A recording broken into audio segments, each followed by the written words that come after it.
प्राव्रत को अहो।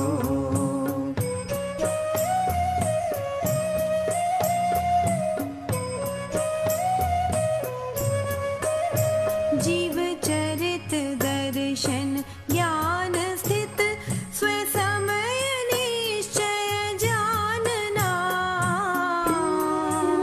स्थित कर्म पुद्गल के प्रदेशों पर समय जीव जानना।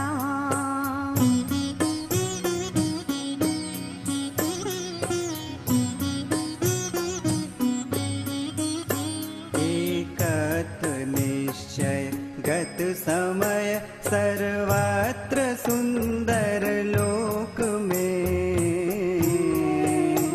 उससे बने बंधन कथा जु विरोधिनी एकत्व में।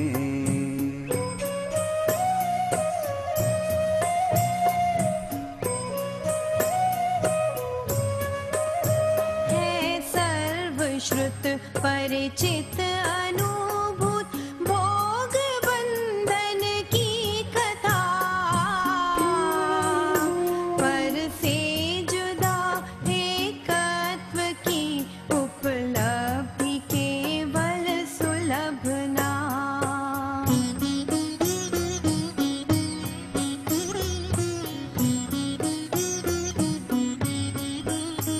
दर्शाऊं विभक्त को आत्मा तने निज विभव से, दर्शाऊं तो करना प्रमाण न छल ग्रहो स्खल ना बने।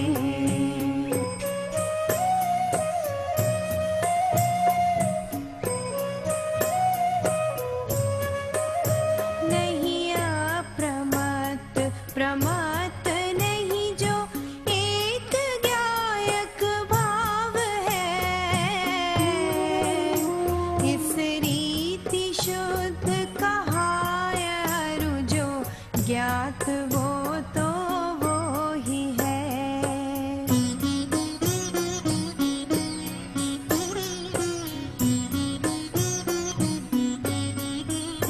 चारित्र दर्शन ज्ञान भी व्यवहार कहता ज्ञानी के, चारित्र नहीं दर्शन नहीं नहीं ज्ञान ज्ञायक शुद्ध है।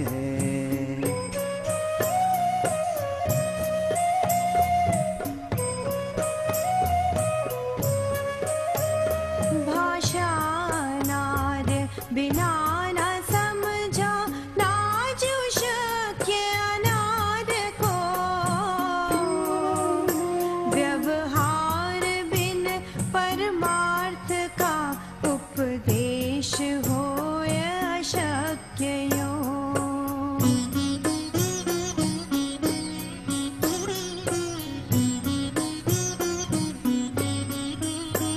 इस आत्म को श्रुत से नियत जो शुद्ध केवल जानते, ऋषिगण प्रकाशक लोक के श्रुत केवली उनको कहें।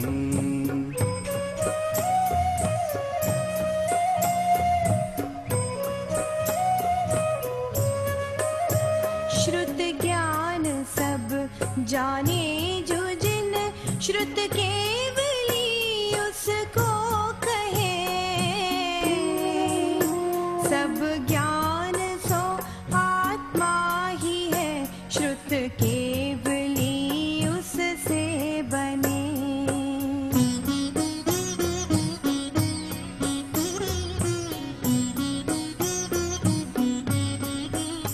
व्यवहार नय अभूतार्थ दर्शित शुद्ध नय भूतार्थ है,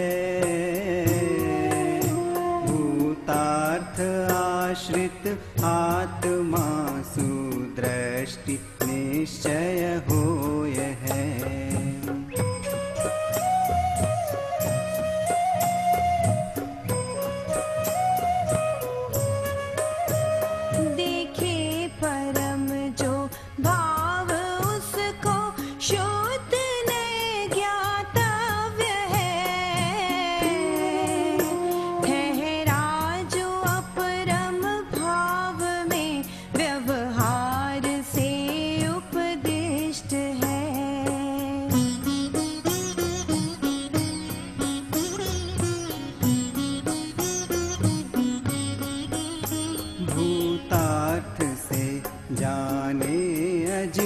जीव पुण्य पापरु निर्जरा आश्रव संवर बंध मुक्ति ये ही समुचित जानना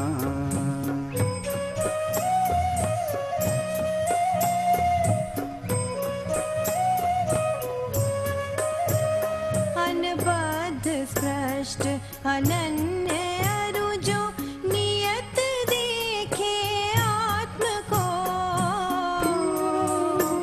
अविशेष अनसंयुक्त उसको शुद्ध नय तू जान जो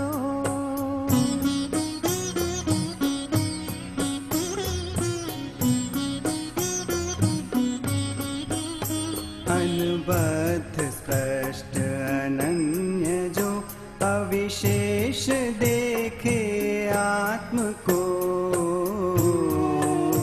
वो द्रव्य और जो भाव जिन शासन सकल देखे अहो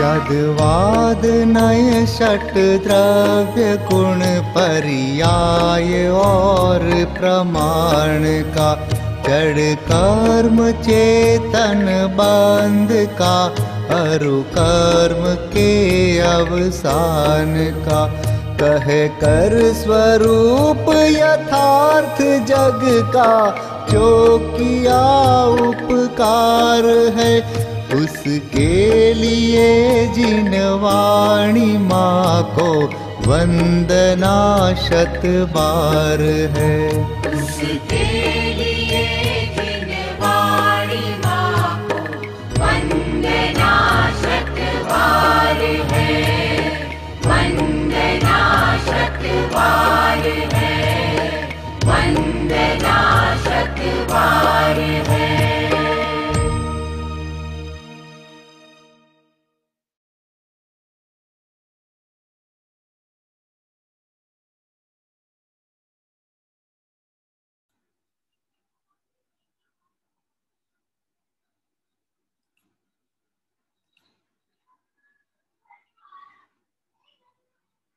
सभी साधर्मी बंधुओं को जय जिनेन्द्र। आइए मंगलाचरण पूर्वक स्वाध्याय प्रारंभ करते हैं। नमो अरिहंताणं नमो सिद्धाणं नमो आयर्याणं नमो वज्रायाणं नमो लोय सब साहुणम् अरहंत सिद्ध सूरी उपाध्याय साधु सर अर्थ के प्रकाशी मांगलिक उपकारी हैं तिनको स्वरूप जान रागते भई जो भक्ति काय को नमाए स्तुति को उचारी हैं। धन्य धन्य तुम ही से काज सब आज भय कर जोरी बार बार वंदना हमारी है। मंगल कल्याण सुख ऐसो हम चाहत हैं हो मेरी ऐसी दशा जैसी तुम धारी है। मंगल कल्याण सुख ऐसो हम चाहत हैं हो मेरी ऐसी दशा जैसी तुम धारी है।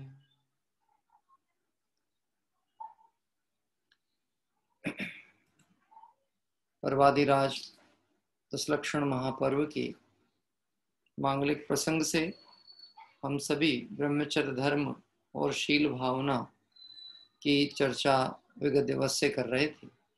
आचार्य कुंद कुंद स्वामी के दर्शन पाहुड़ के आधार पर हम सभी ने अपने पिछले दिवसों में जो 10 प्रकार से सील के दोष लगने की चर्चा आचार्य कुंद कुंद स्वामी ने उल्लिखित की, उस पर थोड़ा सा विचार किया। और एक गृहस्थ की भूमिका में भी हम अभ्यास कैसे कर सकते हैं, इस चर्चा पे अपन थोड़ा स्वाध्याय करते हुए आगे बढ़ रहे हैं।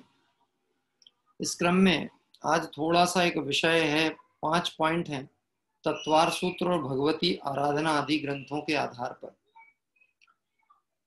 ये जो 2 ग्रंथ हैं, इनके आधार पर 5 ब्रह्मचर्य व्रत की 5 भावनाएं और बताई हैं। मतलब जो हमने अभी सील के 10 दोष देखे थे आचार्य कुंद स्वामी के अनुसार, उसमें 5 भावनाएं और हैं जो इसी विषय से संबंधित हैं।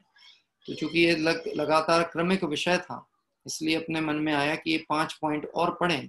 इसके साथ साथ थोड़ा सा आदरणीय बड़े पंडित साहब की एक ब्रह्मचर्य निर्देशिका नाम की बहुत छोटी सी बुकलेट है, उसमें बहुत अच्छे पॉइंटों का संग्रह है, जिसमें ना केवल हम कुछ पर्टिकुलर एक विषय की बात है कि कोई स्पर्शन इंद्रिय संबंधी या स्त्री संबंधी आसक्ति का परिणाम, अपितु ब्रह्म भाव की आराधना करने के लिए हम अपनी जीवन शैली को कैसे बनाएं, ऐसी चर्चा भी इस पुस्तिका में दी है।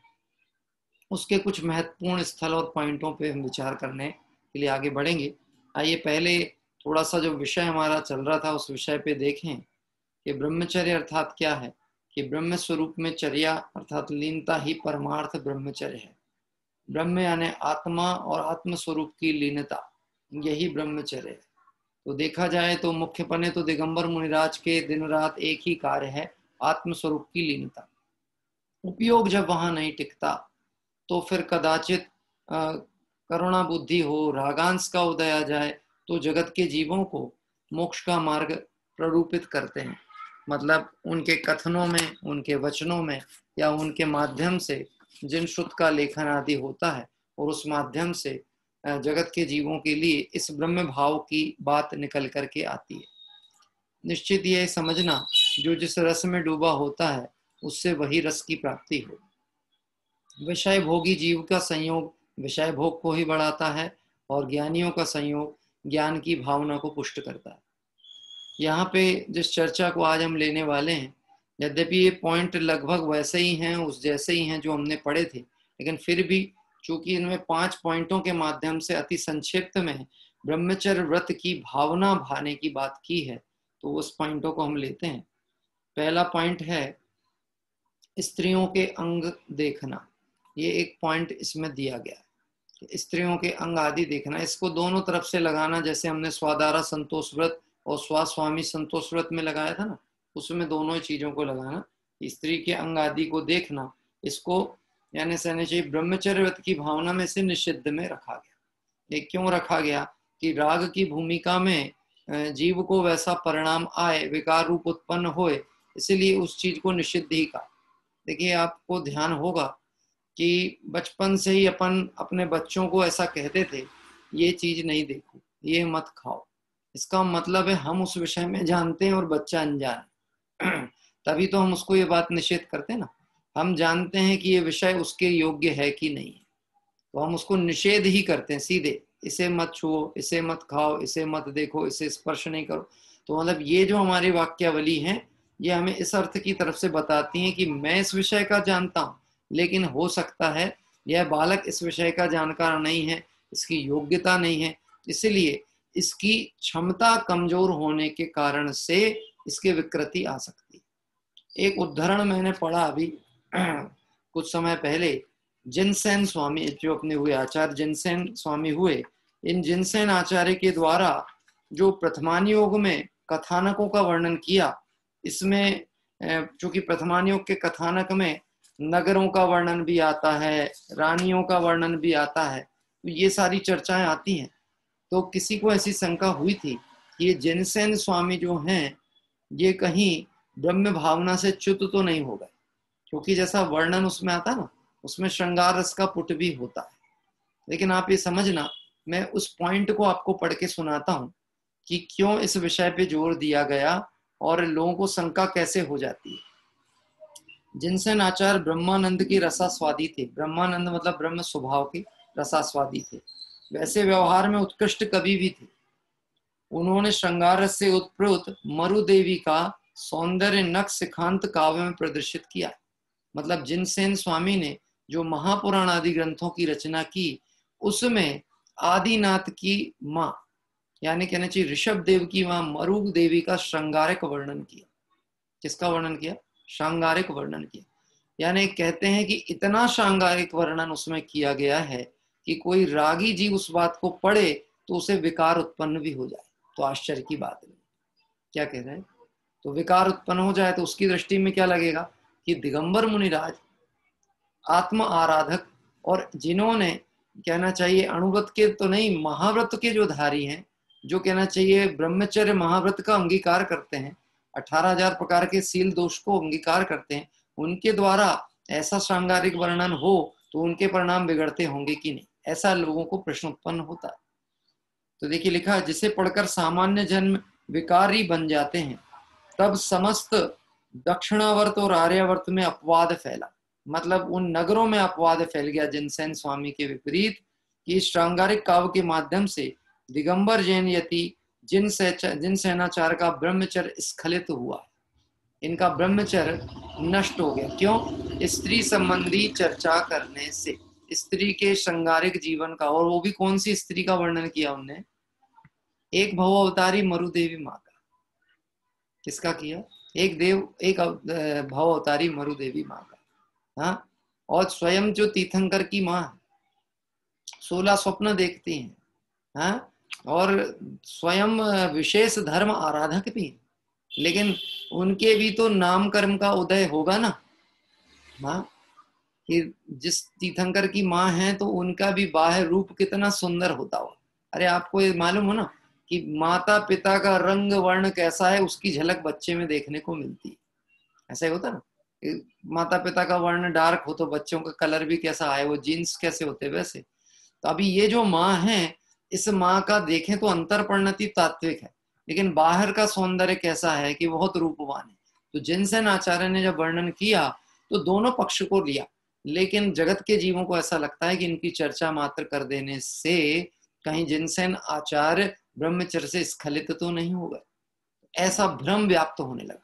इस बात से एक बात समझना चाहिए कि रागी जीवों को ऐसी चर्चाएं मात्र ही राग उत्पन्न करा सकती हैं, परंतु जिनकी परिणति उस राग की सिर्फ ज्ञाता है, जिनकी परिणति वस्तु स्वभाव की व्याख्याता है, उनको यह बातें वासना उत्पन्न नहीं कर पाती। देखिए क्या लिखा है आगे। आम सभा में जैसे ही जिनसेन स्वामी काव्य पढ़ने लगे, मतलब जो उन्होंने रचना की थी, तो बहुतांश प्रजा के विकार उत्पन्न हो गया परिणामों में, लेकिन जिनसेन के अंग प्रत्यंगों से वीतरागता ही टपकती रही। किसकी बात कर रहे हैं? मुनिराज। जिनसेन के अंग प्रत्यंगों से क्या टपकती रही? वीतरागता, मतलब उनके बाहर में कहीं राग का कोई अंश देखने को नहीं मिल रहा, विकार की झलक देखने को नहीं मिल रही। आपको ध्यान हो बाबू युगल जी साहब की जो पूजन में लाइन आती ना, निर्वस्त्र दिगंबर काया से ही प्रकट हो रहा अंतर्मन। मैंने आपको इस विषय में एक बात कही थी, वस्त्र पहनने की आवश्यकता किसको है? जिन्हें शर्म आती है। जिन्हें शर्म है उनके लिए वस्त्र है। क्या कह रहे हैं? जिनके बेशर्माई है उनके वस्त्र अधूरे हैं या फटे हैं या कम है। जो बेशर्म है उनके वस्त्र कैसे हैं? अधूरे और फटे हैं। जिन्हें शर्म है उनके वस्त्र शालीन है, और जिन्होंने शर्म को जीत लिया उन्हें वस्त्रों की आवश्यकता है। बात ख्याल में आती? 3 चीजें। जिनने शर्म को जीत लिया उन्हें वस्त्रों की आवश्यकता नहीं, मतलब दिगंबर मुनिराज। और जिनके अभी शर्म बाकी है उनके शालीनता रूप वस्त्र होते हैं, लेकिन जो निर्लज्ज हो गए हैं, बेशरम हो गए हैं, उनके वस्त्र भी अभद्र और दुश्शीलता के प्रेरक होते हैं। और ये प्रत्यक्ष आपको देखने को मिलता होगा। हाँ, इसलिए आपने देखा हो आचार्य कुंद स्वामी ने दिगंबर मुनिराज का स्वरूप व्याख्यान करते में बात लिखी, जन्म से शिशुवत अकिंचित नहीं तिल तुष मात्र भी। क्या कह रहे? मुनिराज की उपमा कैसे दी गई, किससे दी गई? जन्मे हुए बालक से जिसके ऊपर तिल तुष मात्र परिग्रह भी नहीं होता। आपको पता है कोई भी व्यक्ति, कोई भी बच्चा जन्म लेता है तो दिगंबर जैन ही होता है, दिगंबर ही होता है, और जब जाता है तब भी कैसे जाता है? हैं?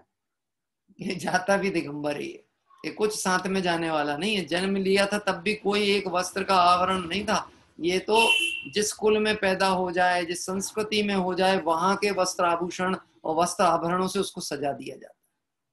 बात ख्याल में? नहीं तो जन्मांत जन्म से ही व्यक्ति कैसा है? दिगंबर।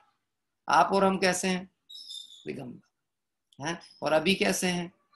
ये दिगंबर, ये श्वेतांबर। अभी मैं आपको क्या दिखता हूं? हैं? हमारे नीलेश जी हैं पीतांबर और मैं हूं श्वेतांबर, और कुछ बहनें हैं हरितांबर हैं, कुछ हैं ललितांबर। अब आप सोचो, अंबर यानी वस्त्र और वर्ण वस्त्रों का जैसा, तो हम क्या दिख रहा है आपको? श्वेतांबर। श्वेत वस्त्रों को धारण किया ना तो श्वेतांबर। ऐसा देखो, हम दिगंबर ही हैं। कैसे? श्रद्धान की अपेक्षा से दिगंबरत्व तो होता है। बाह्य आडंबर, बाह्य व्यवस्था, बाह्य रूपक की अपेक्षा से दिगंबर श्वेतांबर का परिचय नहीं। इसलिए यहाँ पे जो भगवती आराधना में पहला पॉइंट दिया, वो क्यों दिया? कि रागी जीव के विकार उत्पन्न हो जाता है सहज में, इसलिए उसको ये कहा ऐसी स्थिति परिस्थिति से आपको बचना ही चाहिए। हाँ, तो अतुल भाई ने लिखा ना, जिनसेन स्वामी ने तो जन्म के बाद वस्त्र ही नहीं पहने थे। ये ऐसे एक दिगंबर मुनिराज हुए जिन्होंने कभी वस्त्र ही धारण नहीं किया। यानी जन्म से ही जिनके दिगंबरत्व की कहना चाहिए एक परिणति थी, वह आगे जाकर निर्गंथ मुनि के रूप में प्रकट हुए। और पहले ऐसा होता भी था। बच्चे 5, 7, 6 साल तक के बच्चे गांव में रहते थे तो कपड़े ही नहीं पहनते थे, ऐसे घूमते रहते थे, ऐसे घूमते रहते थे।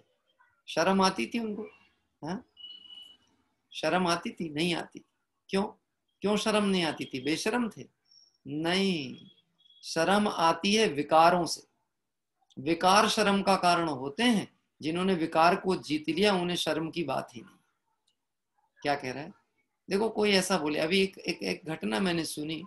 एक YouTube चैनल था दिगंबर जैन समाज के किसी व्यक्ति का, उसमें बहुत सारे लोगों ने सब्सक्राइब भी कर रखा था। उस चैनल को अचानक बंद कर दिया गया। क्यों? क्योंकि उसमें दिगंबर मुनिराज के दृश्य दिखाए गए थे। और एक YouTube में एक ऑप्शन रहता है, इट्स नॉट फॉर किड्स। यदि आपने उस ऑप्शन को ऑन नहीं किया, इट्स फॉर किड्स और इट्स नॉट फॉर किड्स, एक ये ऑप्शन आता है। मैं रोज जब भी प्रवचन अपलोड करता हूं तो उसमें मुझे ऑप्शन ऑन करना पड़ता है कि यह चीज बच्चों के लिए है या नहीं। तो वो व्यक्ति ने ध्यान नहीं दिया होगा। अब उसे क्या मालूम कि ये कल्चर क्या है। उसने दिगंबर मुनिराजों के वीडियोस, जो कि हो सकता है वर्तमान परिवेश के हों, जैसे भी हो, वो कोई ने अपलोड कर दिया। उस चैनल को अश्लीलता की श्रेणी में रख करके बंद कर दिया। आप समझ सकते हो जगत का लुकआउट कैसा है। जो है नग्नता को मानते क्या है? नग्नता को अश्लीलता में लिया जाता है, जबकि नग्नता स्वभाव है। क्या है? नग्नता स्वभाव है। जन्म से ही कैसा जन्म बालक ने पैदा हुआ कि नग्न। जब उसके विकार उत्पन्न हुआ तो उसको आवरणों की जरूरत हुई। बड़े होते ना बच्चे, आपने आजकल देखा होगा, बच्चे अपनी पसंद के कपड़े पहनते। छोटे छोटे बच्चे 4 साल 5 साल, ये पहनना है, ये खरीदना, ऐसा चाहिए, ऐसा। इनकी इतनी छोटी उम्र में पसंद चालू हो जाती। क्यों? आप इससे एक बात समझना, इनके विकार उत्पत्ति चालू हो गई। संस्कार में, बाहर के परिवेश में, बाहर के वातावरण से इनके जीवन में विकारों की झलक आती है। वैसे वस्त्र आभरण इनको देखना, पहनना पसंद है। हाँ, इस विषय पे मैं एक बात कहना चाहता हूं। अपने बच्चों को ऐसे खिलौने कभी नहीं दिलाना जो कि अभद्र और अश्लील वस्त्र आदि पहने हुए, जैसे बारबी डॉल वगैरह। क्या कह रहे हैं? इससे परिणामों का विकार बहुत होता है। ऐसे गेम्स उनको कभी नहीं उपलब्ध कराना जिनमें हिंसा पोषण क्रियाएं बहुत होती हैं। आप समझ लेना, अब्रह्म के भाव के अंतर्गत सिर्फ कोई काम विकार की चर्चा आ रही है ऐसा नहीं। 5 इंद्रिय संबंधी जो भी विकार परिणाम है वो सब अब्रह्म के में ही जाते हैं, 5 इंद्रिय संबंधी। तो हिंसा पोषक क्रियाएं जो भी होती हैं उसमें उनका उपयोग ना लगे, इसलिए सावधान रहना, उनको ऐसी चीजें नहीं दिलाना। हाँ, नहीं तो मुझे याद आता है, हमने बचपन में देखा था, यद्यपि खेले तो नहीं होंगे लेकिन देखा था, जब वीडियो गेम शुरू में आया था, उसमें एक गेम का नाम था कॉन्ट्रा। क्या नाम था? कॉन्ट्रा। जो जिनने खेला हो या जो जानते होंगे वो जानते होंगे, बाकी सबके लिए तो ऐसा लगेगा मेढ़े की भांति टकटका के लिए पता नहीं क्या बोलते हैं। कोई बात नहीं। एक कॉन्ट्रा गेम था जो कि एक तरह से कहना चाहिए फाइटर पर्सन का, एक फाइटर आदमी है, सैनिक जैसा कोई व्यक्ति है, वो लड़ते हुए जाता है और आगे बढ़ते हुए उसका जो लक्ष्य, उस लक्ष्य तक पहुंचने के लिए वो प्रयास करता है। उसके पास एक बंदूक होती है और उस बंदूक से वो आने वाले शत्रु को, प्रतिपक्षी को मारते जाता है। समझे? उसमें मुझे ध्यान है, बहुत अच्छे से ध्यान है, एक एस गन मिलती थी। एस गन मतलब उसमें एक शक्ति टाइप की मिलती थी। वह शक्ति कहीं पे सुरक्षित ऐसी रखी रहती थी और उसको जैसे वो प्राप्त कर लेता था तो उसके बंदूक में से चारों तरफ से गोलियां निकलती थी। क्या कह रहे हैं? जैसे पहले एक एक गोली निकलती है, अभी उसकी सभी दिशाओं में गोलियां निकलती। एक बटन दबाता, बहुत सारी गोलियां एक साथ निकलती। बात ख्याल में आ रहा? मैं आपसे पूछता हूं, उसकी एक बटन दबाने में एक भी जीव मरा है क्या? मरा है? नहीं। लेकिन परिणाम कैसे होते थे मालूम है? मैंने देखा प्रत्यक्ष। जो लड़के लोग रहते थे ना, खेलते थे, वो क्या कहते थे? जल्दी जल्दी भाग, तेजी से भाग, मारते चल मारते चल मारते चल। क्यों? ये शक्ति खत्म हो जाएगी, ये 10-20 सेकंड के लिए मिलती है, जितनों को मार सकता है मार। बात क्या? जितनों को मार सकता है मार। मैं कहता हूं वहां पे कुछ भी नहीं हो रहा, कोई घटनाक्रम नहीं है। प्रत्यक्ष में देखा जाए तो कहीं पे कोई एक जीव की ना हिंसा हो रही ना कुछ हो रहा है। ये सिर्फ पर्दे पे चलने वाले चलचित्र हैं। पर भाव कैसे होते हैं? विकार रूप, हिंसा पोषक। इसलिए ऐसे साधन नहीं दिलाना। आपको जानकर आश्चर्य होगा, जिस ब्रह्मचर्य व्रत की भावना की हम चर्चा कर रहे हैं उसमें ऐसी हिंसा पोषक क्रियाओं का निषेध है। और आज की यूथ जनरेशन का मैंने एक पेपर आर्टिकल पढ़ा, 63% बच्चे पूरे विश्व के इन मोबाइल टेक्नोलॉजी के कारण, इन गेमों के कारण से महाहिंसक और महाविकार रूप परिणाम में एडिक्शन पे आते जा रहे हैं, मतलब लत में आते जा रहे हैं। 60%, 63% बच्चों का रेशो आया। कितने परसेंट? 63। ये महाभाग्य समझना चाहिए कि हम अपने बच्चों को विद्या विज्ञान पाठशाला में भेजते हैं, और यदि वो वहां कुछ तत्व ज्ञान की बात सीख लें, उनके जीवन में हिंसा का स्वरूप समझ में आ जाए, उनके जीवन में विकार का रूप समझ में आ जाए, तो उनके बचने के अवसर है। नहीं तो ये समझ लेना, भांग कुएं में गिर चुकी है, अब नगर के लोग उस कुएं का पानी पिएंगे और सबके ऊपर नशा चढ़ने वाला। बात ख्याल में? सबके ऊपर नशा चढ़ने वाला। तो देखो क्या लिखा, स्त्रियों के अंग आदि नहीं देखना। ये यद्यपि ब्रह्मचर्य की मुख्य भावना की है, पर पांचों तरफ से इसको अंगीकार करना।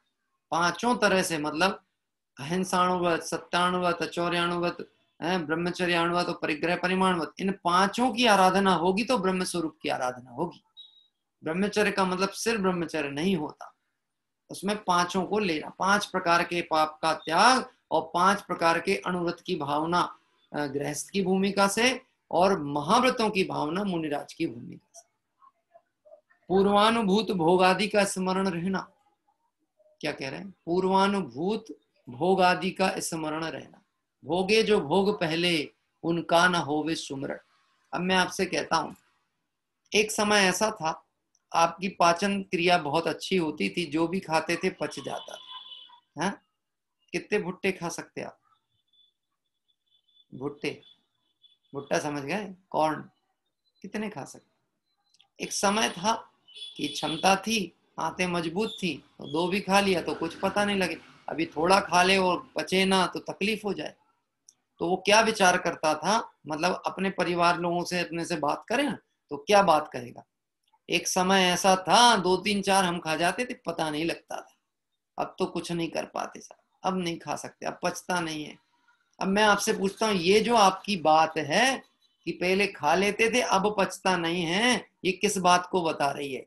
आपका उस विषय संबंधी राग छूट गया है कि अभी भी विद्यमान है? हाँ? अभी विद्यमान है। अभी अभी अब लगाना।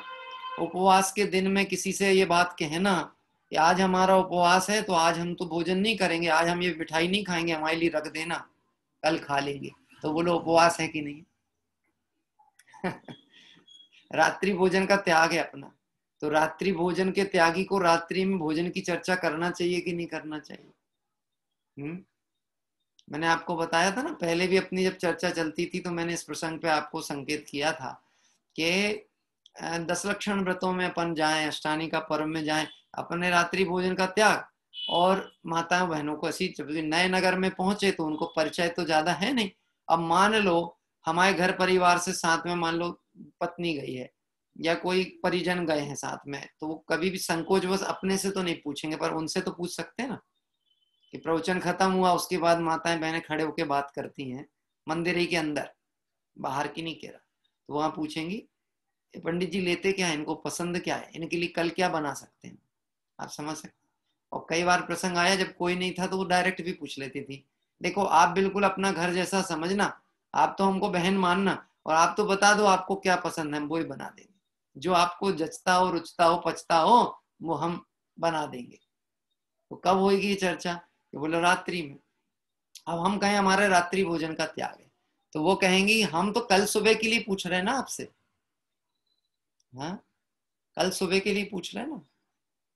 भोगे जो भोग पहले उनका ना होवे सुमरण, क्या कह रहे हैं, ये भोग तत्काल में दुख के हेतु हैं, इनका राग जीव के लिए दुख का कारण बनता है, इनका विचार नहीं करना चाहिए।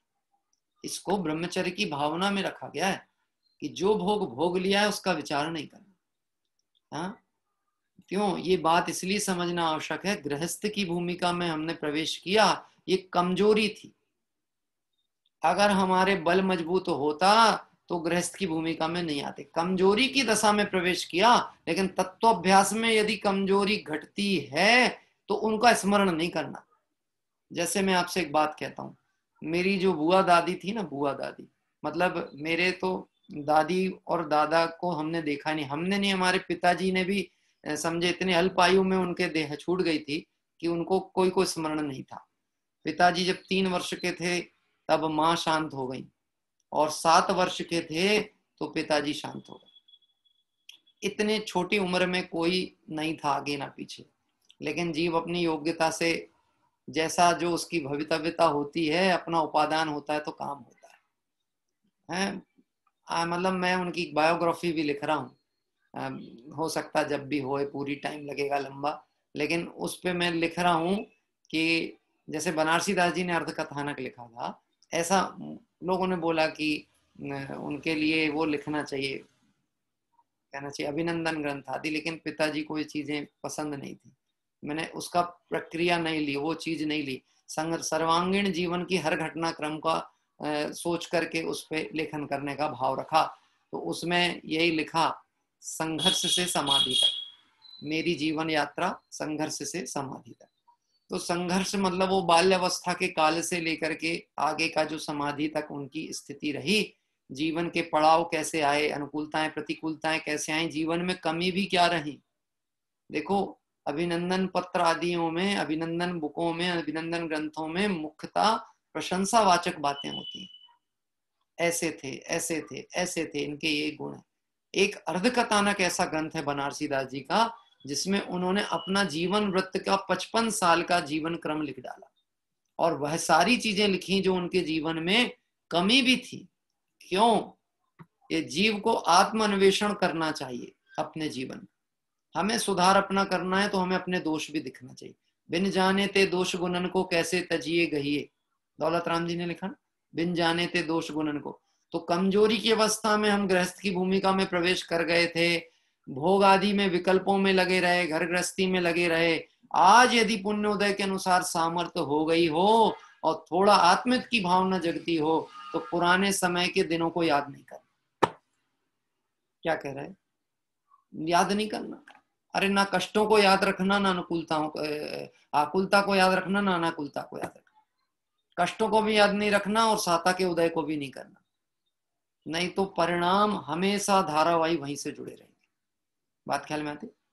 तो उन्होंने, मेरी बुआ दादी थी, मैं जो बात कहाँ से लिया वहां पर, वो थी, वो 6 माह की उम्र में विधवा हो गई, और वो बताती थी, मेरी बड़ी बहन है, उनको उसने बताई थी, कभी बड़ी बहन ने बताई थी बात।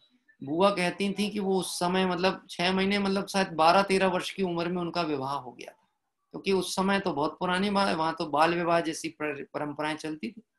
तो इतनी छोटी उम्र में विवाह हुआ और 6 महीने के अंदर विधवा हो गए। विधवा को उस समय में ऐसी स्थिति थी कि बहुत हीनता की दृष्टि से देखा जाता, समाज उपेक्षा करती थी। हाँ, ये दूसरे विवाह आदि तो होते ही नहीं थे। उसको तो ऐसी स्थिति थी, समझ लो आप यदि पढ़ोगे, समाज शास्त्र आपने पढ़ा हो, साहित्य पढ़ा हो, तो आपने पढ़ा हो स्वामी दयानंद सरस्वती हुए थे, नाम सुना आपने, जिन्होंने स्त्री के कहना चाहिए विधवा विवाह का समर्थन किया था और विधवाओं का जो दहन किया जाता था उसका विरोध किया था। पति के मरने पर पत्नी को भी जलती अग्नि में पटक दिया जाता था, पहले की ये स्थिति थी। हाँ, मतलब पति पत्नी जिंदा पत्नी को पति के साथ में ही, उसको कहते थे सती प्रथा चलती थी, सती प्रथा। तो बुआ बताती थी कि हमारी उम्र उतनी छोटी थी और उस समय में समाज की दृष्टिकोण तो वैसे ही विकृति, उसमें कोई बात ही नहीं, विकृति तो घटी थोड़ी ना है, बड़ी है, तो विकृति तो थी। तो बोले हमें अपना जीवन कैसे जीना पड़ता था ये हमें पता है, बहुत संघर्ष के साथ इन्होंने जीवन बिताया, लेकिन कभी ये विचार नहीं किया कि चलो दूसरा विवाह कर ले। क्या कह रहे हैं, कभी विचार नहीं करे, कोई आगे ना पीछे, कोई आगे पीछे नहीं, लेकिन बहुत दृढ़ पक्की थी। मतलब भले व्यवहार पक्ष ही था, अध्यात्म में ना भी बहुत उनका रुझान हो पाया हो, और देवशास्त्र गुरु के प्रति, अपने सामायिक जाप व्रत क्रिया, इनमें उनकी बहुत दृढ़ता थी। उस दृढ़ता के बल पे उन्होंने उस जीवन के संघर्ष को निकाल लिया। क्या कह रहे हैं, और नहीं तो विचार करें अभी तो हमारी उम्र ही क्या है, अभी तो क्या है, हमको तो फिर से इसमें चले जाना चाहिए, कौन हमको संभालेगा। दुनिया बात भी ऐसे ही करती है। क्या कह रहे हैं, मैं आपसे कहता हूं अपने परिवार में, परिजनों में, बच्चों में और स्वयं में इस बात की भावनाएं धारण करनी चाहिए। कमजोरी की अवस्था में जो गृहस्थ भूमिका में एक बार प्रवेश हुआ है, अब हमको उससे निकलना है, उसमें पुनः प्रवेश करने की भावना नहीं रखनी, उसी में अटक के नहीं रहना, उससे आगे बढ़ना है, निकलना है, नहीं तो ये अब्रह्म के अंतर्गत जाता है। बात ख्याल में है। तीसरा, स्त्रियां जहां रहती हैं वहां रहना, ये भी ब्रह्मचर्य व्रत की 5 भावनाओं में विपरीत माना गया। जहां स्त्री रहे, तिया वास तहां वास ना कीजिए, अपना शील भाव रख लीजिए। अब आपसे मैं एक बात, इस वर्तमान परिवेश में एक बात कहता हूं, आज जो कोएड क्लास सिस्टम चलता है, समझ गए आप, पहले ये व्यवस्था नहीं थी। बालकों के स्कूल अलग होते थे, बालिकाओं के स्कूल अलग होते थे। हाँ, लेकिन आजकल कोएड सिस्टम है, एक ही डेस्क पर एक लड़का एक लड़की, एक लड़का एक लड़की, ऐसे ही बैठाला जाता है। मैं आपसे पूछता हूं, ये क्या भारतीय कल्चर है, ये भारतीय संस्कृति है? हाँ, हम कहते हैं, आप उनसे ये भी कह दो कि आपस में भाई दूज भी मना लें, तो भी तब भी क्या उसके मन में वैसा भाव आता होगा जैसा अपनी बहन के प्रति होता है? हो ही नहीं सकता। क्या कहते हैं, हो ही नहीं सकता, क्योंकि राग की भूमिका पड़ी हुई है ना, उसको वो स्त्री के रूप में ही दिखेगी। अब आपने देखा होगा कि आज की यंग जनरेशन में ये चीजें बहुत सामान्य, बहुत कॉमन। मुझे इस चीज का अनुभव हुआ था जब मैं बेंगलोर में एनिमेशन की स्टडी करने को गया। तो मैं वहां पे एक विचित्र टाइप का, यानी मैं दूसरी भाषा में कहूँ तो एलियन जैसा प्राणी दिखता था कॉलेज में। एलियन, जैसे दूसरे ग्रह से आया हो, कि मेरे पैंट भी वहां सब पहने, जीन्स टाइट और ये सब सारी चीजें। अगर बेंगलोर के साधर्मी बंधु बैठे होंगे तो उनको वो बात पूरी स्पष्ट तौर पे मालूम है, हमारे भंडारी जी परिवार वगैरह हैं, उनको मालूम। हाँ, लेकिन आप समझना, मतलब मैं कॉलेज जाऊं अंदर तो मुझे इस दृष्टिकोण से देखिए कैसा है, एकदम फुल शर्टें पहना है और ढीली शर्ट है, मतलब जो एक हमारे तरफ का कल्चर था वही कपड़े थे मेरे पास, तो मैं तो वही पहन के जाता था। तो वहां दृष्टिकोण ऐसा होता था, ये स्टूडेंट है कि सर है, ये टीचर है, कौन है? और टीचर भी वहां बड़े स्मार्ट टाइप से घूमे। लेकिन आप एक बात समझना, अपना परिवेश और अपनी संस्कृति पे अगर आप धैर्य रखते हैं तो अब मुझे एक ध्यान आती है महात्मा गांधी की बात। जब वो ब्रिटिश संसद में पहुंचे थे, लंदन में पहुंचे थे, तो उनकी ड्रेस कौन सी थी, क्या पहनते थे गांधी जी?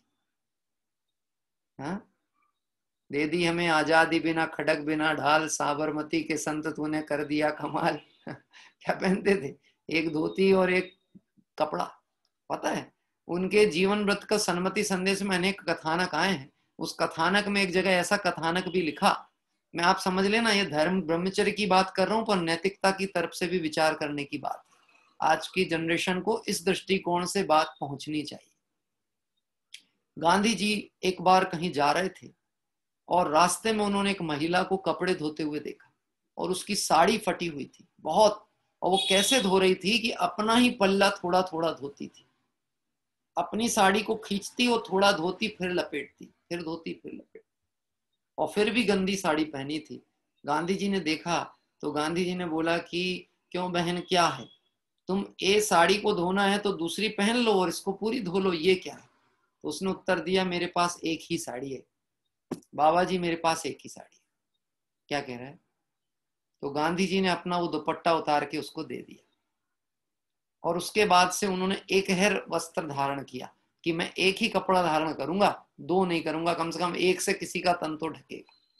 बात ख्याल में, नैतिक शिक्षा की बात है, पर कहीं ना कहीं वह अध्यात्म के पक्ष को सपोर्ट करती है। यानी आप समझना, हमारी भोग विलासिता की स्थिति कितनी विस्तृत हो गई है। हमारे पास ढेर कपड़े पड़े हुए हैं, लेकिन उसमें शालीनता सभ्यता के लिए छांटने जाओगे तो मिले नहीं। हाँ बोलो, 10 लक्षण व्रत में माताओं बहनों को साड़ी पहनना हो तो कौन सी साड़ी पहने? वो रंग बिरंगी की केसरिया?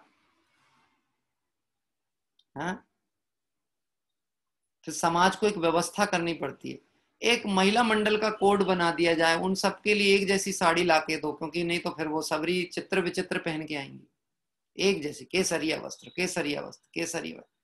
यानी ये हमारे दृष्टिकोण और सोच को बताता है हमारे भोग की आसक्ति कहाँ कहाँ पर है। मंदिर में भी अगर हम गए हैं तो मंदिर में हम अपने संयम और शील की आराधना के लिए गए हैं कि प्रदर्शन के लिए गए? हाँ, क्या कह रहे हो, किसके लिए गए?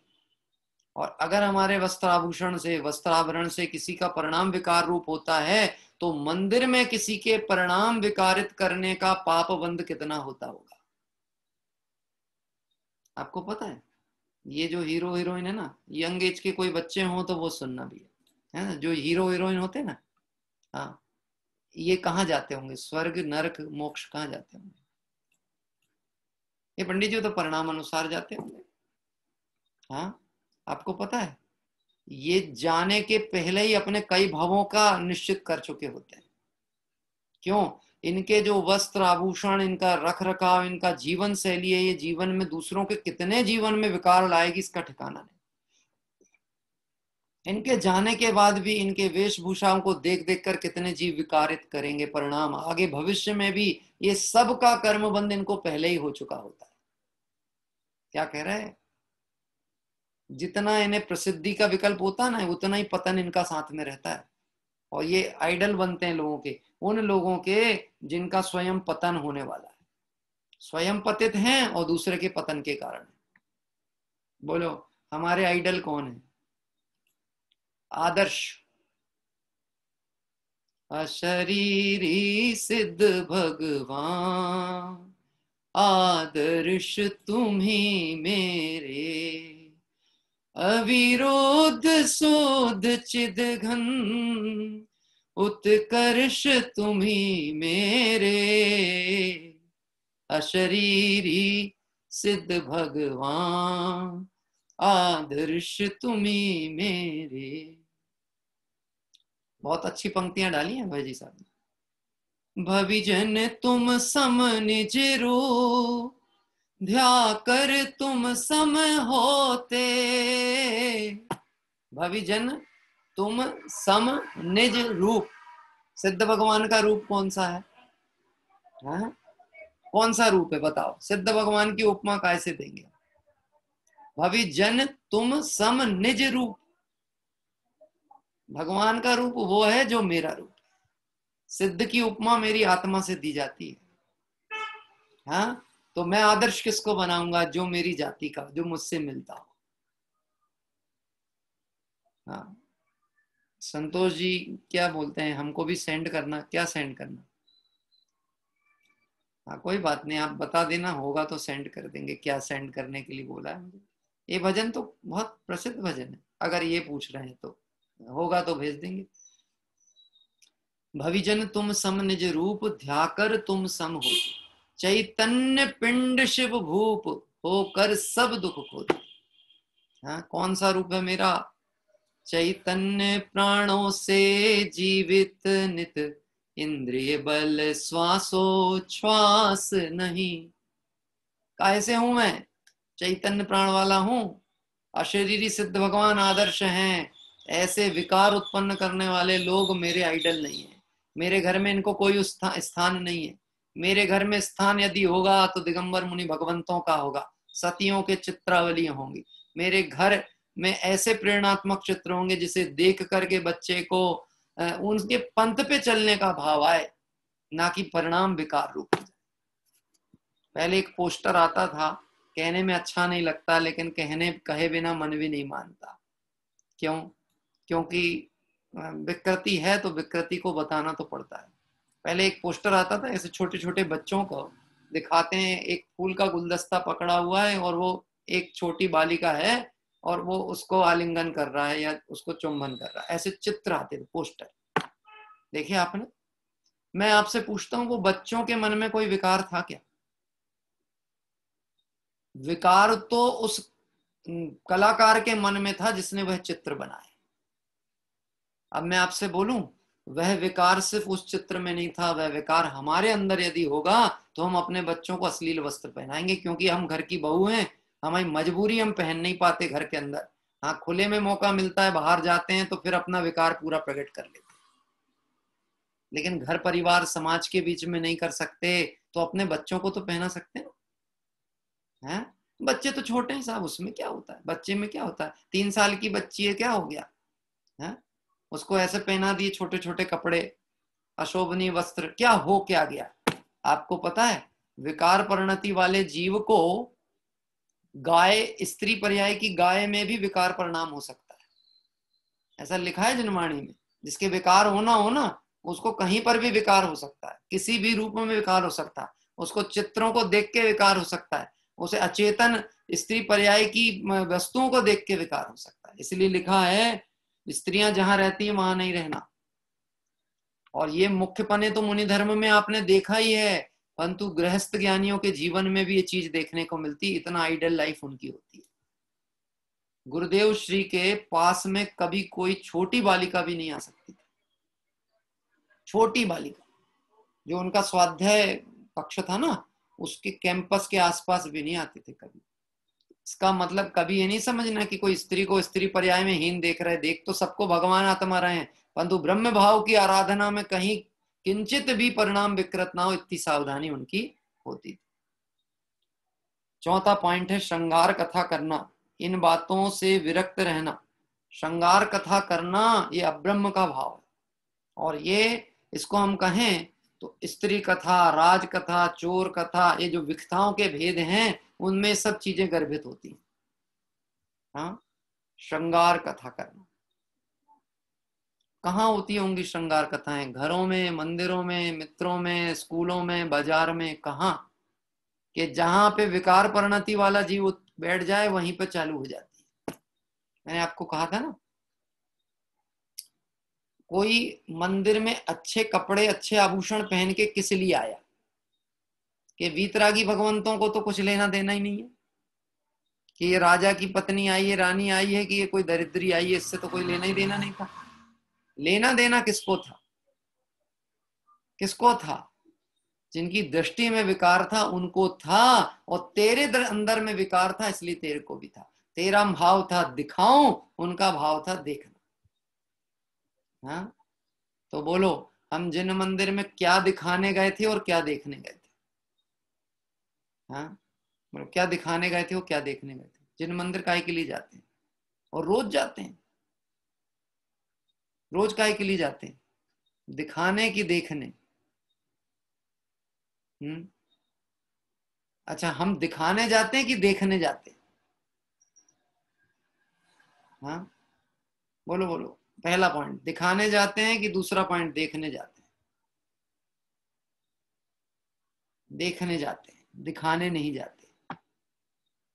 परंतु यदि हम विकार सहित जाते हैं तो हम देख कुछ नहीं पा रहे हैं, हम सिर्फ दिखा रहे हैं, और जितनों के विकार का कारण बन रहे हैं उन सब का फल आप समझ लेना, समो शरण में ही निधत्ति निकाचित कर्मों का बंध होता है, केवली के पाद मूल में, जहां उसकी निर्जरा की स्थिति होती वहीं बंधते हैं वो कर्म। अन्य क्षेत्रे कृतम पापम धर्म क्षेत्रे विनश्यति, धर्म क्षेत्रे कृतम पापम वज्रलेपो भविष्यति। अन्य क्षेत्र में किए गए पाप धर्म क्षेत्र में विनष्ट होते हैं, लेकिन धर्म क्षेत्र में किए गए पाप वज्रलेप होता है, विनष्ट नहीं होते। तो क्या निकालना चाहिए अर्थ कि साहब अगर मंदिर जाने में इतना पाप का बंद होता है, इतने खतरे हैं, तो हम मंदिर ही नहीं जाएंगे, हम तो फिर बाहर ही भले।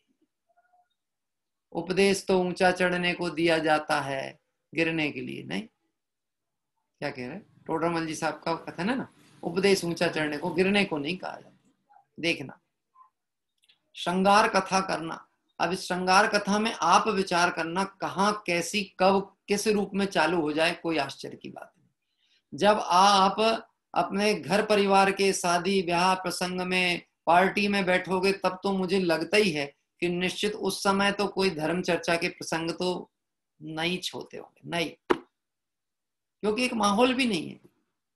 लेकिन मैं एक बात कहूं कि महिला मंडल में बहुओं की, महिलाओं की पार्टी हो, पार्टी मतलब उसको कहा तो जाता है गोष्ठी, नाम होए गोष्ठी, और उसमें भी सिर्फ मनोरंजन होए, तो इसको महिला मंडल की गोष्ठी कैसे कह सकते हो? मतलब उसमें गेम्स खेलें, उसमें कहानी चुटकुल्ले सुनाए जाएं, उसमें हंसी ठिठोली होए, हैं? जैन महिला मंडल, और कुर्सी दौड़ प्रतियोगिता हो रही, जलेबी खाओ प्रतियोगिता, देखा आपने कभी? हैं? और नाम क्या है? जैन महिला मंडल ने महावीर जयंती के पावन प्रसंग पर विभिन्न प्रतियोगिताओं का आयोजन किया। समाज में बहुत उत्साह का संचार हुआ, जिन शासन की मंगल प्रभावना। ऐसा ही है। मैंने तो न्यूज की हेडलाइन पढ़ दी, ऐसा छपा देखते हैं कहीं कहीं पर, तो वो पढ़ के बता दें। हमको मालूम है यदि अपन ये अध्यात्म नहीं मिला होता ना, कहीं हम भी मटका फोड़ रहे होते बैठ कर। हाँ, मैंने देखा है सिवनी में महावीर जयंती के दिन रोड पे मंदिर के सामने मटका फोड़ प्रतियोगिता होती थी। वो आंख में पट्टी बांध के, वो लकड़ी पकड़ के समाज के बड़े बड़े धुरंधर मटका फोड़ते थे जाकर के। हाँ, कछु सुध बुध नाही रही है, मिथ्या मत छाए गई है। बोलो अपन भाग्यशाली हैं कि नहीं हैं? मेरे भाग्य पे किसी को जलन हो तो मैं क्या कर सकता? मैं किसी को जलाने नहीं जा रहा हूं, मैं तो अपने कर्मों का दहन करने को निकला हूं, पर मेरे भाग्य पे कोई जले तो मैं क्या करूं? हैं? जलो नहीं, जलो नहीं, मार्ग को समझो, ये मार्ग महाभाग्य से मिलता है। हाँ, ब्रह्मचर्य की भावना की चर्चा आती है। श्रृंगार कथा करना, ये बात समझना है, अक्षरार्थ से काम नहीं होगा, इस पे विचार करना, पात्रता नहीं बनेगी तो ये धर्म टिकने वाला नहीं अंदर, ये बात नहीं रहने वाली। 10 लक्षण धर्म हो गए, कहानी सुन ली, सांस्कृतिक कार्यक्रम कर लिए, प्रतियोगिताएं कर ली, सब कुछ कर लिया, और समरी के रूप में आखिरी में क्षमावाणी पर्व मना लिया, लेकिन बाद में जहां के तहां के रही रहे। अब अगले 10 लक्षण की प्रतीक्षा कर लेना, काम कुछ नहीं होने वाला। बात गलत तो नहीं है ना? हाँ, कि बोले साहब ये तो जनरल बातें हैं, इससे क्या होने वाला है? बात ध्यान में रखना, सिंगनी का दूध स्वर्ण पात्र में ठहरता है। काय में ठहरता है? स्वर्ण पात्र में। ऐसे ही अध्यात्म के लिए भी हमारी पात्रता बनानी पड़ेगी, पात्रता बिना वो अध्यात्म ठहरने वाला नहीं। जैसे जगत में चलता है ऐसे काम नहीं होने वाला। मोक्षार्थी, आत्मार्थी, मुमुक्षु कोई अलौकिक जीव ही होते हैं। बोलो 24 तीर्थंकर मुमुक्षु हैं कि नहीं? हैं? अनंत सिद्ध भगवंत मुमुक्षु हैं कि नहीं? वो तिर्यंच गति के जीव जिन्होंने सम्यक दर्शन प्राप्त किया, मुनिराजों के आहार देख करके मुमुक्षु हैं कि नहीं? हैं? और हम और आप अध्यात्म की चर्चा करें और जीवन में परिवर्तन ना दिखे, परिणामों में जरा हेर फेर ना हो, तो हम मुमुक्षु हैं कि नहीं? कि नहीं है यदि ऐसा हो तो, लेकिन ऐसा नहीं होने देंगे, क्योंकि हमने प्रतिज्ञा ली है मुझे इस पर्याय में अपना कल्याण करना है। अब मुमुक्षु, मुमुक्षु मतलब ये कोई ब्रांड नहीं समझना चाहिए कि ये किसी स्थान विशेष से जुड़ी हुई चीजें हैं। लोगों को नहीं तो पक्ष की वो आती, पक्ष की गंध आती है। मुमुक्षु, मैं आपसे प्रश्न पूछना चाहता हूं, आप दुखी हो कि नहीं हो? कि बोले हाँ दुखी हैं। आपको सुखी होना है कि हाँ होना है? तो सुख कहाँ होगा? कि आत्म को हित है सो सुख, आकुलता बिन कहिए, आकुलता शिव माही न ताते, शिव मग लाग्यो चाहिए। कि मोक्ष में निराकुलता है, आत्मा में निराकुलता है। जो आत्मा को समझे, जो मोक्ष की चाह रखे, वो मुमुक्षु है। तो हम और आप कौन है? सुखी होना है कि नहीं होना? कि बिल्कुल सुखी होना है। तो हम और आप कौन है? बोलो प्रमोद भाई, कौन हो आप? मुमुक्षु कब के? कितने दिन पुराने? हाँ बोलो साहब, पुराने मुमुक्षु हाथ उठाओ, नए मुमुक्षु हाथ उठाओ। पुराने, पहले पुराने वाले उठाओ, पुराने 50 साल पुराने मुमुक्षु हाथ उठाओ। हाँ अभी हाथ उठा लो, फिर मैं अभी फिर आपके जितने ऊंचे हाथ उठते ऊंचा प्रश्न पूछने वाला हूं आपसे। हाँ, अब मेरे को ऐसा लगता ही नहीं कि मैं किसी दूसरों से बात करता हूं, मुझे ऐसा लगता है मैं अपने परिवार में बैठ के बात करता हूं। क्या कह रहा है? हाँ बोलो। जितना ऊंचा हाथ उठाया 50 साल, तो मैं पूछूंगा 50 साल पुराने मुमुक्षु हो, क्या कर रहे हो अभी तक? हैं? वो भरत चक्रवर्ती भी मुमुक्षु थे, वो तो अंतर्मूर्त में मोक्ष पधार गए। कितने जीव 6 महीने में मुक्ति पधार गए। कल हम सब सिद्ध क्षेत्र की वंदना करने पावागढ़ पहुंचने वाले हैं। लव कुश आदि 5 करोड़ मुनिराज मुक्ति को पधार गए। और हम क्या कर रहे हैं यहां बैठ के? हाँ, मुमुक्षु शब्द मैं अपनी तरफ से सोचूं ना, जिसके काम हो जाए उसको डिग्री दी जाए, लेकिन जिसकी भावनाओं हो, भावना की अपेक्षा मुमुक्षु बन सकता है। काम हो चुका जिसका, अनंत सिद्ध मुमुक्षु है। एक माही अनेक विराजे, कैसा साधर्मी वात्सल्य, एक के अंदर कितने अनेक रह रहे, और फिर भी अपने अपने में। देखना, बात चलती है ब्रह्म स्वरूप की, ब्रह्म स्वरूप का आनंद बता रहे हैं। अब ब्रह्म के सेवन वाले ब्रह्म का आनंद नहीं भोग सकते। ये रस कुछ अलौकिक होता है, अनूठा होता है। जो इसको चखता है उसे जगत के रस नहीं भाते। श्रृंगार कथा करना और इन चारों से विरक्त रहना। क्या कहा? श्रृंगार कथा करना और इन चार मतलब चार, और कौन कौन सी? स्त्री कथा, भोजन कथा, राज कथा, चोर कथा, इनसे विरक्त रहना। श्रृंगार की चर्चा तो करना ही नहीं। आपको पता है बनारसी दास जी ने अल्प आयु में ही नवरस की रचना कर दी थी। नवरस श्रृंगार की बहुत उत्कृष्ट कृति थी वो। अगर वह कृति आज होती तो वह कृति आज हिंदी श्रृंगार साहित्य की सबसे प्रसिद्ध कृति होती, जिसको उन्होंने आत्मभान होने पर गोमती नदी में बहा दिया था। आप अर्धकथानक पढ़ो, आपको सारा घटनाक्रम जानने मिलेगा। 14 वर्ष की उम्र में 1000 पद्य की श्रृंगार कृति लिख डाली थी, 1000 पद्य की। मैंने जब नाटक बनारसी दास जी पे नाटक कराया था और लिखा था पूरा नाटक, तो मुझे एक श्रृंगार की कविता लिखने में पसीना छूट गया था, क्योंकि मुझे तो जीवंत, उनके में तो थी नहीं, उनने तो बहा दी थी, पर मुझे तो उनके मित्रों का चित्र दिखाना था ना, कि मित्रों के बीच में श्रृंगार की कैसी चर्चा करते। तो मैं तो अपनी परिकल्पना में जो भी लिख सकता था वो किया। तो मुझे मालूम है पसीना छूट गया था कि लिखे बने ना अपने को लिखे। हाँ, 14 वर्ष की उम्र में इतना लिखा, लेकिन बहा दिया। क्यों बहा दिया? कि जिसके कारण मेरे भाव बह गए, जिसके कारण मेरे परिणाम विकार रूप होते हैं, ऐसी चीज किसी के हाथ में नहीं लगना चाहिए। जबकि प्रसिद्धि बहुत मिल सकती थी, लेकिन ज्ञानी प्रसिद्धि से नहीं, आत्म सिद्धि के लक्ष्य वाले होते हैं, प्रसिद्धि विकल्प वाले नहीं होते। लेकिन बल व उन्मत्तता उत्पादक पदार्थों का सेवन करना, आखिरी अंतिम 5वां पॉइंट है ना। देखो कई तरह से होता है प्रक्रिया। चूंकि अपना विषय तैयार था तो ये पॉइंट आसानी से आपको मैं संक्षिप्त में कह पा रहा हूं। बल व उन्मत्तता उत्पादक पदार्थों का सेवन करना, जिसमें अपन ने बोला था ना, स्वादिष्ट आहार यानी गरिष्ठ भोजन आदि का सेवन करना, ऐसी औषधि आदि का सेवन करना जो विकार उत्पन्न करे। क्या करे? इन चीजों का सेवन करके विपुल तृषा का परिणाम रखना, ये अब्रह्म का भाव है।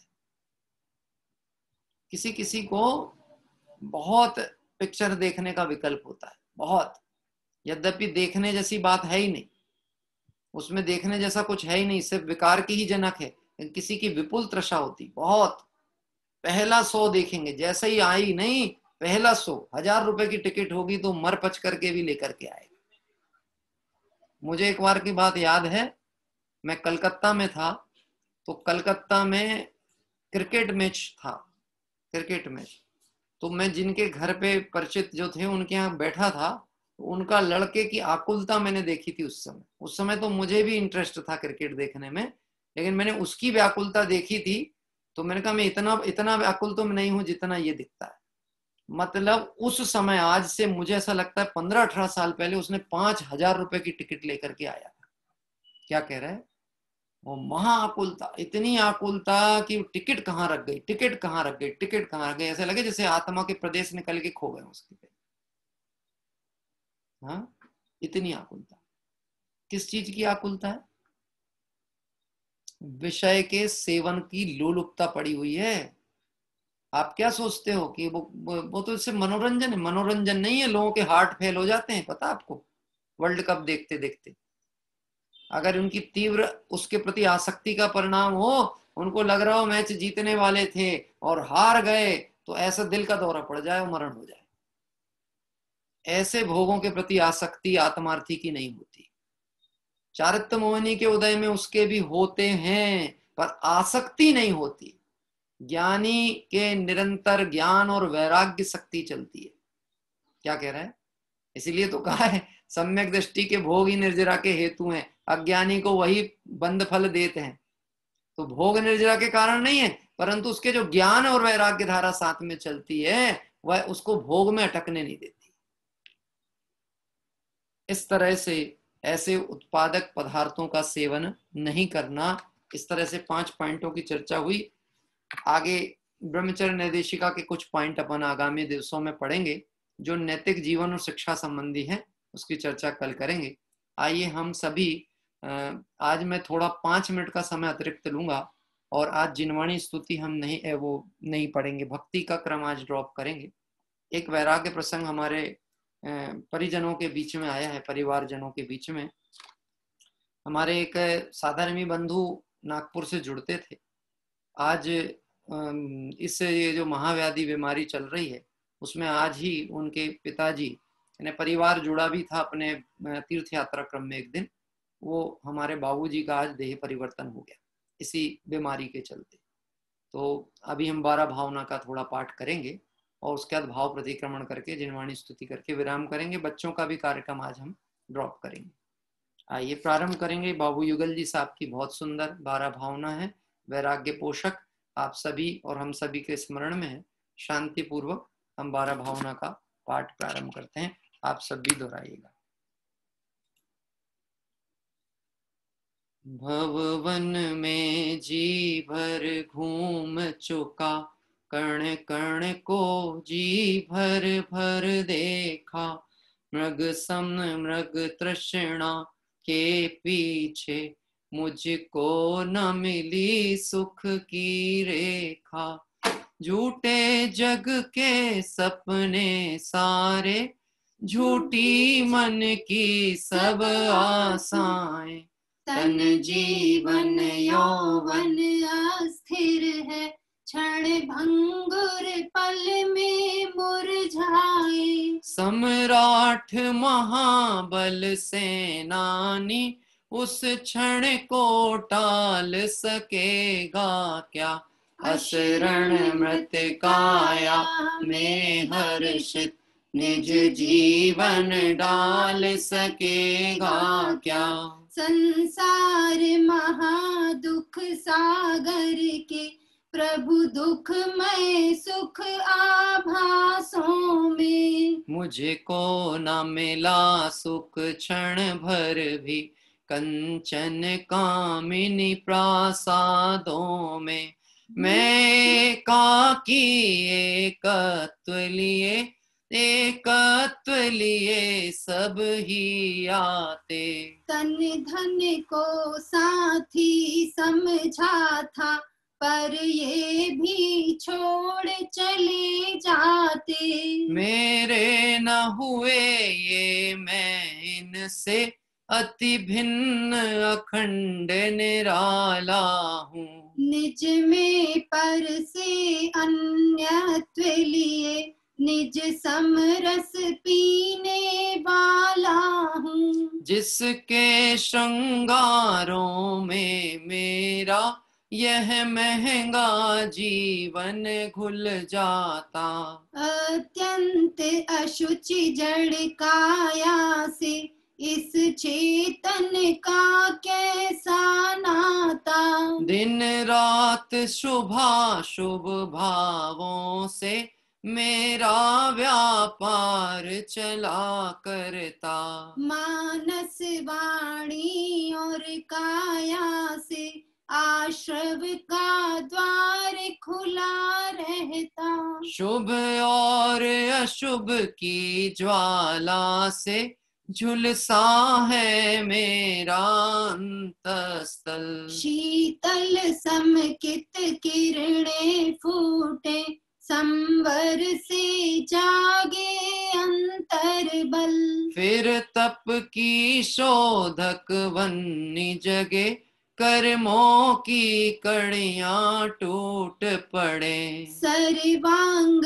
निजात्म प्रदेशों से अमृत के निर्झर फूट पड़े। हम छोड़ चले यह लोक तभी, लोकांत विराजे क्षण में जा। निज लोक हमारा वासा हो, शोकांत बने फिर हमको क्या। जागे मम दुर्लभ बोधि प्रभो, दुर्नय तम सत्वर टल जावे। बस ज्ञाता दृष्टा रह जाऊं, मद मत्सर मोह विनश जावे। चिर रक्षक धर्म हमारा हो धर्म हमारा चिर साथी। जग में न हमारा कोई था, हम भी न रहे जग के साथी। जग में न हमारा कोई था, हम भी न रहे जग के साथी। इस तरह से अभी हम सभी ने आदरणीय बाबू युगल जी कृत 12 भावना का पाठ किया। हमारे बीच में से एक साधर्मी बंधु का आज देह परिवर्तन हुआ। जैन शासन में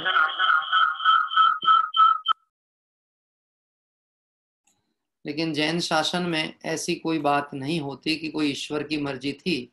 ये क्रम के अनुसार ही कार्य हुआ था, ये निश्चित होने वाला था। हम तो सिर्फ यही भावना भाते हैं कि सभी जीव इस सुंदर मोक्ष मार्ग को प्राप्त करके वीतरागी भगवंतों का मार्ग प्राप्त कर अपनी मंगल आराधना को पूर्ण करें।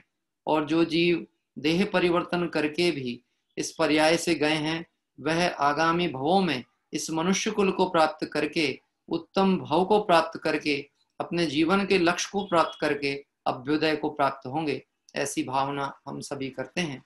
आइए भाव प्रतिक्रमण के उपरांत जिनवाणी माँ को स्मरण करते हुए हम अभी की बात को विराम लेंगे।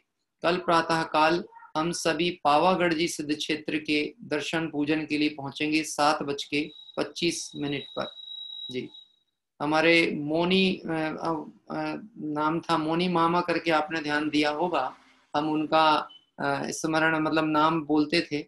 आपने देखा होगा उनकी बच्ची ने एक दिन अपने सतपथ की पाठशाला की बालिका भी थी, बहुत सुंदर उसने पाठ भी प्रस्तुत किए थे।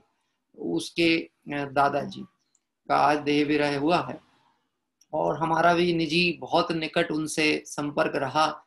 मेरे पिताजी का भी बहुत निकट संपर्क था। मुझे स्मरण आता है हम जब भी, हमारे यहाँ संसाधन साधन नहीं थे, जब हम सिवनी में रहते थे कभी जयपुर जाना है, दिल्ली जाना, कहीं भी जाना है तो नागपुर से ही हमें ट्रेन या बस पकड़नी होती थी। तो एक ही घर था जिस घर पे हम पहले से वहां जाते थे और उनके साथ बहुत स्नेह वात्सल्य मिलता था।